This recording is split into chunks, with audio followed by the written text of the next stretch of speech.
Hello student, आज हम start करने जा रहे हैं क्लास 11 का final account without adjustment.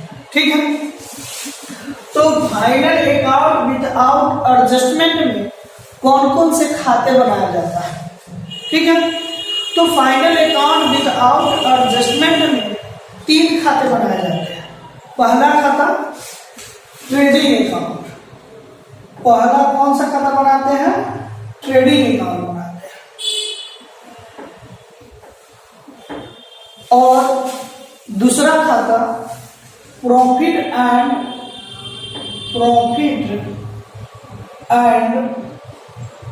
Loss account बनाते हैं। और तीसरा खाता बैलेंस शीट। तीसरा खाता बैलेंस शीट। ठीक है, तो इसमें ट्रेडिंग अकाउंट और प्रॉफिट एंड लॉस अकाउंट इसलिए बनाते हैं कि मेरे व्यवसाय में, जिस व्यवसाय का हम क्या कर रहे हैं, अकाउंटिंग कर रहे हैं, उस व्यवसाय में प्रॉफिट हुआ कि लॉस, इस चीज को जानकारी प्राप्त करने के लिए बनाते हैं। और इसके साथ साथ मेरे व्यवसाय में कितना एसेट्स, कितना लायबिलिटीज है, इस एसेट्स लायबिलिटीज को जानने के लिए भी हम क्या बनाते हैं? फाइनल अकाउंट बनाते हैं। ठीक है, तो ट्रेडिंग अकाउंट और profit and loss account, trading account और प्रॉफिट एंड लॉस अकाउंट से हमको क्या पता चलता है? प्रॉफिट या लॉस, प्रॉफिट या लॉस। आपको बैलेंस से क्या पता चलता है? पोजीशन ऑफ बिजनेस, बिजनेस की क्या पोजीशन है, आपके पास एसेट्स कितना है, लायबिलिटीज कितना है, इसकी जानकारी प्राप्त करने के लिए हमको क्या बनाना पड़ता है? Balance sheet. ठीक है, तो हम लोग trading account, profit and loss account या बैलेंस शीट जो बनाते हैं, तो इससे पहले हम लोग क्या किए थे कि पहले व्यवसाय में जितने भी ट्रांजैक्शन हुआ था, उस ट्रांजैक्शन से हम लोग क्या बनाए थे? जनरल एंट्री बनाए थे। और जनरल एंट्री से हम लोग उसको पोस्टिंग किए थे लेजर में, तो लेजर बनाए थे। और लेजर से फिर पोस्टिंग किए थे ट्रायल बैलेंस। ठीक है, और उसी ट्रायल बैलेंस से बनता है फाइनल अकाउंट। ठीक, तो सबसे पहले बात तो कि आपने जो ट्रायल बैलेंस बनाए थे, आप जो ट्रायल बैलेंस बनाए थे, उस ट्रायल बैलेंस में आप कौन कौन सी चीज दिखाए थे? तो आपने जो ट्रायल बैलेंस बनाए थे, उस ट्रायल बैलेंस में सिर्फ 5 ही टर्म्स को दिखाए थे। कितने टर्म्स को दिखाए थे? 5 टर्म्स को। तो ये कौन कौन से 5 टर्म्स था? तो पहला था एसेट्स, जिसको डेबिट में लिखते थे। दूसरा लायबिलिटीज, जिसको हम लोग क्या करते थे? क्रेडिट में लिखते थे। तीसरा कैपिटल, इसको भी हम लोग क्रेडिट में लिखते थे। चौथा इनकम, इनकम को भी हम लोग क्या करते थे? क्रेडिट में लिखते थे। और पांचवा एक्सपेंस, और एक्सपेंस को हम लोग कहा लिखते थे? डेबिट में। और दोनों साइड क्या होता था? इक्वल इक्वल होता था। ठीक है, इस 5 ही आइटम्स को या 5 ही टर्म्स कहिए, ठीक है, या इस अकाउंट का 5 ही एलिमेंट्स कहिए, ये 5 ही एलिमेंट्स पूरे अकाउंट को क्लियर करता है। ठीक है, तो ये 5 एलिमेंट्स कौन कौन से होते हैं? तो 5 एलिमेंट्स होते हैं एसेट्स, लायबिलिटीज, कैपिटल, इनकम और एक्सपेंस। ठीक, तो अकाउंट में कितने एलिमेंट्स होते हैं? 5 एलिमेंट्स, जिसको हमने क्या बोले? एसेट्स, लायबिलिटीज, कैपिटल, इनकम और एक्सपेंस। ये 5 एलिमेंट्स होते हैं। इसको एक शॉर्ट पर भी नाम दिया जाता है, क्लियर। ठीक है, एक शॉर्ट पर भी नाम हमने दिया है, क्या नाम है इसका? क्लियर। सी से कैपिटल, एल से लायबिलिटीज, ई से एक्सपेंस, ए से एसेट्स, और आर से रिवेन्यू, जिसको हम लोग क्या कहते हैं, इनकम। ठीक है, एक शॉर्ट फॉर्म है क्लियर, यानी कि ये क्लियर ही पूरे अकाउंट को क्या करता है, क्लियर करता है। जैसे सी से कैपिटल, एल से लायबिलिटी, ई से एक्सपेंस, ए से एसेट्स, आर से रिवेन्यू। रिवेन्यू को ही, इनकम को ही हम लोग रिवेन्यू भी कहते हैं। ठीक, तो ध्यान दीजिएगा वो कि इसी ट्रायल बैलेंस से फाइनल अकाउंट बनाया जाता है। कैसे, ध्यान दीजिएगा, इस एसेट्स, लायबिलिटीज और कैपिटल, एसेट्स, लायबिलिटीज और कैपिटल मिलकर के आपको बनाते हैं इसमें बैलेंस शीट। ठीक है, एसेट्स, लायबिलिटीज और कैपिटल, ये तीनों मिलकर क्या बनता है, बैलेंस शीट। और ये इनकम और एक्सपेंस, ये इनकम और एक्सपेंस से बनता है प्रॉफिट एंड लॉस अकाउंट।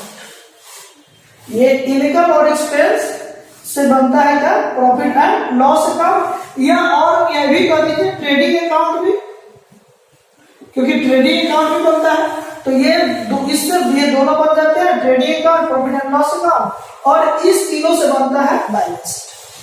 ठीक है, तो अब हमको ये भी याद रहना चाहिए भाई, एसेट्स, लायबिलिटीज, कैपिटल, ये एसेट्स को पहचान करने आना चाहिए, उसके टर्म्स को, लायबिलिटीज कौन सा होता है, लायबिलिटीज किसको कहते हैं, उसके टर्म्स को जानेंगे।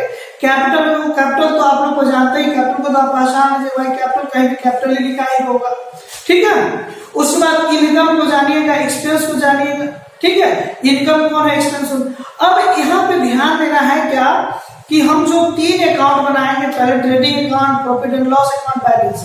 तो ट्रेडिंग अकाउंट में कौन कौन से आइटम्स को ट्रांसफर करेंगे, अब उसके बाद आप क्या कहते हैं कि प्रॉफिट एंड लॉस अकाउंट में कौन कौन से अकाउंट को ट्रांसफर कीजिए, कौन कौन से टर्म्स को ट्रांसफर कीजिएगा, फिर बैलेंस शीट में किसको किसको ट्रांसफर करना है। तो अगर आपको ये माइंड में सेट रहेगा कि भाई एसेट्स, लायबिलिटीज और कैपिटल को ही बैलेंस शीट में डालते हैं, तो एसेट्स, लायबिलिटीज और कैपिटल को ही बैलेंस शीट में डालेंगे।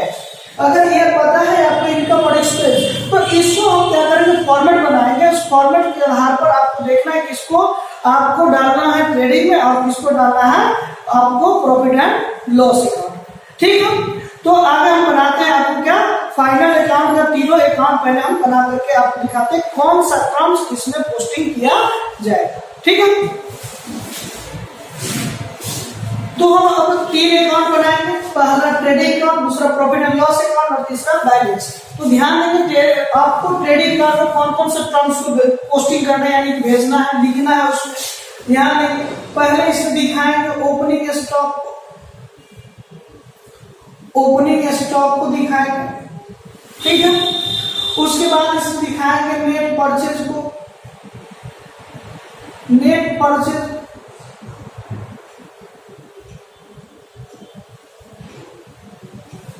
Net purchase. उसके बाद दिखाएंगे डायरेक्ट एक्सपेंस को। ठीक है, बाई में दिखाएंगे सेल्स को, नेट सेल्स का ही इसको, नेट सेल्स को। उसके बाद दिखाएंगे बाई क्लोजिंग स्टॉक को। ठीक है, ये left hand side debit and right hand side credit.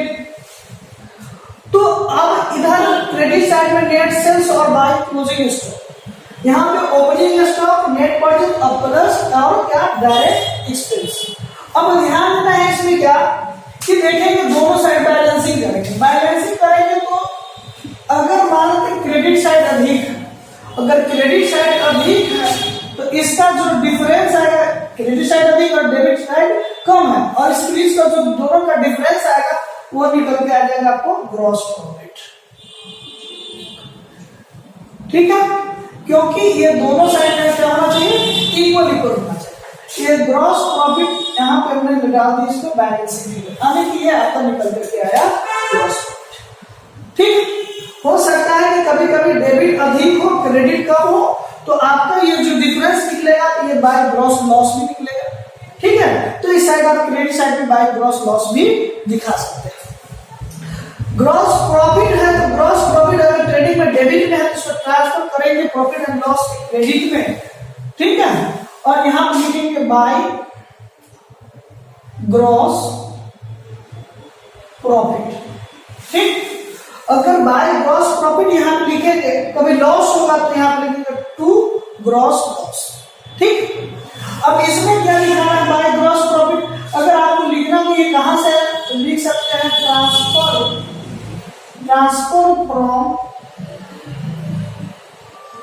Trading account, ये कहां से ट्रेडिंग अकाउंट से।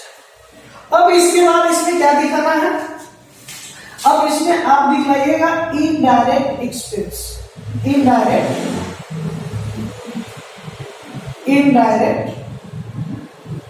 एक्सपेंस, ठीक। कुछ ऐसे अबनॉर्मल लॉस भी होते हैं, ये एक्सपेंस भी होते हैं, अबनॉर्मल एक्सपेंस को भी दिखाते हैं, अबनॉर्मल एक्सपेंस को भी दिखाते हैं, ठीक है। कुछ फाइनेंशियल एक्सपेंस होता है उसको भी दिखाते हैं, ठीक है। आगे चलकर ये सब बताएंगे, फाइनेंशियल एक्सपेंस को भी दिखाते हैं, ठीक। इस दोनों का जो बीच का डिफरेंस आता है, आप देखिए आपको, और ये चीज और इधर ध्यान दीजिए, इधर अगर मान लेते हैं कि अदर इनकम कोई होगा तो अदर इनकम को भी यहाँ पे दिखाएंगे, जिसको इनडायरेक्ट इनकम नहीं, अगर इनडायरेक्ट इनकम होगा तो इनकम को भी दिखाएंगे यहाँ पे। अब इसको देखेंगे कि अगर क्रेडिट अधिक है और डेबिट कम है तो इसका जो बैलेंस शीट फिगर आएगा उसको कहेंगे नेट प्रॉफिट, नेट प्रॉफिट, ठीक है। ये इसका अगर बैलेंस शीट फिगर आएगा ये हो जाएगा आपका नेट प्रॉफिट, ठीक। हो सकता है जरूरी नहीं कि हमेशा मेरे व्यवसाय में प्रॉफिट होगा, कभी लॉस भी हो सकता है। तो अगर हो सकता है कभी डेबिट अधिक और क्रेडिट कम होगा तो इधर आप लिख सकते हैं बाय नेट लॉस लिख सकते हैं, ठीक है। अब ध्यान दीजिएगा बैलेंस शीट, तो बैलेंस शीट में हमने क्या बोले थे, कैपिटल को दिखाएंगे और कैपिटल में क्या करेंगे, इस नेट प्रॉफिट को ऐड कर देंगे, नेट प्रॉफिट को ऐड कर देंगे, ठीक। और ये नेट प्रॉफिट ऐड हो जाता, और जो लायबिलिटीज होगा इस लायबिलिटीज को इसमें दिखा देंगे। देखिए आपके कैपिटल अगर मान लेते हैं कोई व्यवसायी है, उसका व्यवसाय में अगर प्रॉफिट हुआ है तो उसकी पूंजी में क्या होगा, वृद्धि होगा। अगर मान लेते हैं कि लॉस हो जाएगा तो लेस कर देंगे, ठीक है। इसमें थोड़ा और एडजस्टमेंट होता है, तो हम आगे चलेंगे, आगे टर्म में आपको एक एक टर्म करके फिर बताएंगे, ठीक है। उसके बाद इस साइड एसेट्स, इस एसेट्स को दिखाएंगे। अब ये दोनों साइड क्या हो जाएगा, इक्वल हो जाएगा, ठीक है। तो ये आपका बनकर फाइनल अकाउंट है, ये तीनों अकाउंट तैयार हो गया, trading account, profit and loss account and balance sheet. तो ट्रेडिंग अकाउंट में किसको दिखाना है, प्रॉफिट एंड लॉस अकाउंट में किसको दिखाना और बैलेंस शीट में किसको दिखाना है, ये सारे टर्म हम आपको इसमें लिख दिए, ठीक है। लेकिन आपको इसमें बहुत ऐसे टर्म्स को आपको पहचान करने नहीं आए, ठीक है। तो इस टर्म को पहचान करने के लिए हमने क्या करेंगे, एक एक टॉपिक, एक एक टर्म को हम आपको क्या करेंगे, क्लियर करते चलेंगे, ठीक है। चलिए, तो हमने क्या बना दिए, trading account, profit and loss account और बैलेंस शीट फॉर्मेट बना दिया। अब ध्यान देना कि ओपनिंग स्टॉक और क्लोजिंग स्टॉक आपके क्वेश्चन में दिए रहे, बहुत सारे टर्म दिए रहे। अब उसमें से आपको पहचान करना है कि ओपनिंग स्टॉक कौन है और क्लोजिंग स्टॉक कौन है। देखिए बहुत ही आसान है चैप्टर, अगर आप थोड़ा ध्यान दीजिएगा तो बहुत ही इजी है, इससे इजी कोई चैप्टर ही नहीं, बहुत मजा आता है इस चैप्टर को बनाने में, ठीक है। लेकिन थोड़ा आपको क्या कीजिए, ध्यान दीजिए, ठीक। तो ओपनिंग स्टॉक और क्लोजिंग स्टॉक कैसे पहचान करें, तो सबसे पहला बात आपको पता होगा कि स्टॉक दो प्रकार के होते हैं, एक को हम लोग क्या कहते हैं, ओपनिंग स्टॉक, दूसरा क्लोजिंग स्टॉक, ठीक। ये क्वेश्चन में ओपनिंग स्टॉक में लिखा है, क्लोजिंग स्टॉक में लिखा है। अगर हो सकता है कि कभी कभी ओपनिंग स्टॉक ना लिख करके क्लोजिंग स्टॉक ना लिखा हो, तो उस समय आपको क्या दिया रहेगा, हम जब किसी वर्ष के, क्योंकि हम अकाउंटिंग करते हैं तो पूरे वर्ष भर के लिए करते हैं, और उस वर्ष के अंत में क्या करते हैं, हम अकाउंटिंग करते हैं, फाइनल अकाउंट निकालते हैं कि इस वर्ष के अंत में मुझे क्या व्यवसाय में प्रॉफिट हुआ कि लॉस हुआ, उसकी क्या पोजीशन, उसके पास एसेट्स कितना बचा, लायबिलिटीज कितना बचा, ठीक है। तो इस चीज को stock opening stock closing stock दिया रहेगा, अगर ऐसे दिया रहेगा तो सीधे लिख देंगे कि भाई ओपनिंग स्टॉक को ट्रेडिंग के डेबिट में और क्लोजिंग स्टॉक को ट्रेडिंग के क्रेडिट में दिखाते हैं। लेकिन कभी मान लेते हैं कि आपको लिख देगा in the beginning, in the beginning, अगर इन द बिगिनिंग लिखा और मान लेते लिखेगा एट द एंड, अगर यहाँ पे तो हमने ओपनिंग स्टॉक और क्लोजिंग लिख दिया तो आप आसानी से कह अच्छा इन द बिगिनिंग का मतलब ओपनिंग, तो इन द बिगिनिंग का मतलब ओपनिंग ही होता है, प्रारंभ होता है, और एट द एंड का मतलब होता है क्लोजिंग होता है। ठीक है, हो सकता है कभी कभी आपको डेट दे दिया रहेगा कि 1/1/2021 और 31/12/2021, तो यहाँ पे ये ओपनिंग हो गया, ये क्लोजिंग हो गया। हो सकता है ये जो है इसको क्या कहते हैं, कैलेंडर ईयर कहते हैं, कैलेंडर ईयर।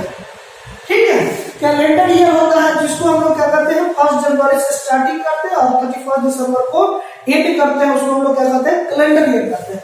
लेकिन बहुत सारे बिजनेस है जिस बिजनेस को हम लोग क्या करते हैं फाइनेंशियल ईयर पर चलाते हैं, फाइनेंशियल ईयर में अकाउंटिंग करवाते हैं सब। ठीक है, तो फाइनेंशियल ईयर क्या होता है, फाइनेंशियल ईयर हो जाएगा आपका 1 अप्रैल 2021 टू 31 मार्च 2020, यानी कि 1 अप्रैल 2021 से 31 मार्च 2022। अगर ये मान के ये चीज ना दिया है और ऐसा लिखा है कि 1/4/2021 दे दे, 31/3/2022 दे दे, तो आप आसानी से पहचान लीजिएगा कि ये ओपनिंग है और ये क्लोजिंग। तो यानी कि आप स्टॉक को भी आसानी से पहचान सकते हैं कौन ओपनिंग है और कौन क्लोजिंग है। ये चारों टर्म्स, ओपनिंग लिखा तो आसानी से इन द बिगिनिंग होगा तो प्रारंभ, 1/1/2021 फिर भी पहचान सकते हैं, 1 अप्रैल 2021 होगा तो फिर आप पहचान लेंगे कि ये ओपनिंग है और ये क्या है क्लोजिंग है। ठीक है, तो इस चीज को भी आपको क्या करना है, याद रखना है कि भाई इसको ओपनिंग पहचानने में कभी भी दिक्कत नहीं होना चाहिए। आज ही नहीं, फाइनल अकाउंट बना रहा है तो नहीं, अब आगे 12th के भी चैप्टर अगर 12th में भी जा रहे हैं अगर उसमें भी अगर इस तरह का अगर टर्म्स आते हैं तो आप आसानी से उसको पहचान सकते हैं। ठीक, तो अब स्टॉक के बारे में, ओपनिंग स्टॉक यानी कि इस चीज के बारे में जान, ओपनिंग स्टॉक और क्लोजिंग स्टॉक कैसे पहचान करेंगे। अगर नेट परचेज का मतलब क्या होता है वो, तो नेट परचेज का मतलब होता है क्या, नेट परचेज बराबर होता है total purchase minus purchase return, total purchase minus purchase return, उसको क्या करते हैं नेट परचेज। अब नेट परचेज ध्यान दीजिए कि total purchase minus purchase return. अब एक बार ये भी ध्यान रखना है कि ये जरूरी नहीं है कि परचेज रिटर्न ही लिखा रहेगा क्वेश्चन में। देखिए यहाँ पे आपको कंफ्यूजन नहीं होना, कंफ्यूजन नहीं रहना है, आपको बहुत ही इजी तरह से हम समझा देंगे आपको कि भाई परचेज रिटर्न को पहचान आसानी से कर लीजिए, कोई दिक्कत नहीं है। देखिए इसके भी परचेज रिटर्न में 3 नामों से जाना जाता है, या तो परचेज रिटर्न की कहीं, या तो परचेज रिटर्न को, ठीक है इधर से हम लिख देते हैं परचेज रिटर्न कहीं, या रिटर्न आउटवर्ड कहीं, या एक नाम और रिटर्न क्रेडिट कहीं। ठीक है, इसको हम 3 नाम से कहीं भी साइड में लिख लीजिएगा, कोई दिक्कत नहीं, आप कॉपी पे लिख लीजिएगा। ठीक है, परचेज रिटर्न, रिटर्न आउटवर्ड और रिटर्न क्रेडिट। ठीक है, तो परचेज रिटर्न दिया है तो आसानी से पहचान लेंगे भाई परचेज रिटर्न है, परचेज में से माइनस करेंगे नेट परचेज निकल जाएगा।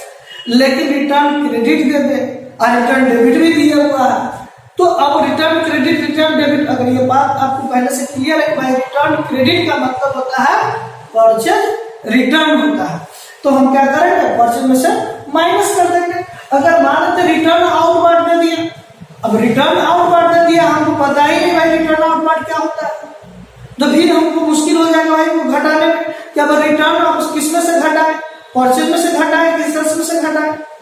तो यहाँ पर क्या करेंगे, जब रिटर्न आउटवर्ड होगा तो हम क्या करेंगे, परचेज में से घटाए, क्योंकि जब हम खरीदा हुआ माल किसी डिफेक्टिव होने के कारण जो हम उसको वापस करते हैं उसी को क्या कहते हैं, परचेज रिटर्न कहते हैं। ठीक है, चलिए तो ये हो गया नेट परचेज। ठीक है, टोटल परचेज का मतलब होता है cash purchase plus credit purchase, आपको निकल जाएगा टोटल परचेज। ठीक, चलिए ये भी क्लियर हो गया। फिर आपको नेट सेल्स, सेम चीज है, नेट सेल्स बराबर भी क्या होता है, नेट सेल्स बराबर total sales minus sales return, total sales minus sales return होता है। अब total sales minus sales return, total sales बराबर क्या होगा, टोटल सेल्स बराबर होगा cash sales plus credit sales, total sales. अब यहां पे ध्यान देना है आपको क्या कि अब सेल्स रिटर्न, अब सेल्स रिटर्न से पैटर्न होता है, इसका भी 3 नाम होगा भाई। जब परचेज रिटर्न का 3 नाम है तो सेल्स रिटर्न का भी 3 नाम से जानेंगे। तो परचेज, ये तो हो गया परचेज रिटर्न का, या सेल्स रिटर्न, तो ये सेल्स रिटर्न या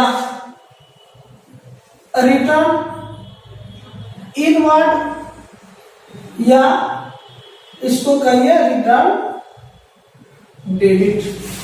ठीक, तो हम इसके में हम 3 नाम से जान गया क्या कि या तो सेल्स रिटर्न दिए हुआ है तो मसाले से टोटल सेल्स से घटा देंगे, सेल्स रिटर्न का नेट सेल्स आ जाएगा मेरा। अब रिटर्न इनवर्ड दिया रहेगा तो अब हम पहचान लेंगे भाई कि रिटर्न इनवर्ड को हम सेल्स रिटर्न को क्या हो जाता है, क्योंकि देखिए जब हम किसी से माल खरीदते हैं या किसी को बेचते हैं, किसी को बेचते हैं, ठीक, तो बेचते हैं तो उसने जो मेरे पास लौटा है तो मेरे बिजनेस में क्या किया, ईल्ड किया, इसलिए रिटर्न इनवर्ड। अगर हमने वापस जो किया इसका मतलब आउटवर्ड। ठीक है, अब इसको रिटर्न हो जाएगा डेबिट। ठीक है, तो रिटर्न डेबिट भी आएगा तो क्या करेंगे, सेल्स रिटर्न है, सेल्स रिटर्न टोटल सेल्स से उसको क्या करेंगे, माइनस कर देंगे। ठीक है, चलिए तो अब ये भी आपको पता है कि नेट परचेज क्या है, नेट सेल्स क्या है, ओपनिंग स्टॉक, क्लोजिंग स्टॉक क्या है। ठीक है, तो अब हमको इसमें जानना है डायरेक्ट एक्सपेंस।